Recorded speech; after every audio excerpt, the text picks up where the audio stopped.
Friends అందరికీ నమస్కారం friends. ఈ వీడియోలో రెండు తెలుగు రాష్ట్రాలకు సంబంధించిన వెదర్ అప్డేట్ ఇప్పుడే రావడం జరిగిందండి. వీడియోలోకి వెళ్ళి వివరాలు తెలుసుకునే ముందుగా మన ఛానల్ని సబ్స్క్రైబ్ చేసుకోండి. వీడియో నచ్చితే లైక్ చేసి సపోర్ట్ చేయండి. అలాగే మీ యొక్క ఫ్రెండ్స్ అండ్ ఫ్యామిలీకి కూడా షేర్ చేయండి. ఇక ఏమాత్రం ఆలస్యం చేయకుండా టాపిక్ని స్టార్ట్ చేద్దాం.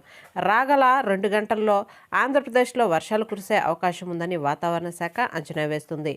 తమిళనాడు, రాయలసీమ, దక్షిణ కోస్తా జిల్లాల్లో పలు ప్రాంతాల్లో మోస్తారు వర్షాలు కురిసే అవకాశం ఉందని పేర్కొంది.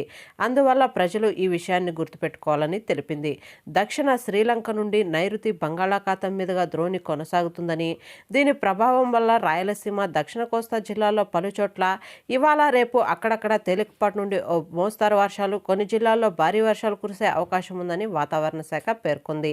ఇవాళ అన్నమయ్య, తిరుపతి, చిత్తూరు, కడప వంటి జిల్లాల్లో వానలు పడవచ్చని తెలుస్తుంది. అందువల్ల ఈ ఏరియాల్లో ఉన్నవారు ఈ విషయాన్ని గుర్తుపెట్టుకోవాలని, రైతులు ఈ వర్షాలకు తగు జాగ్రత్తలు తీసుకోవాలని సూచించింది.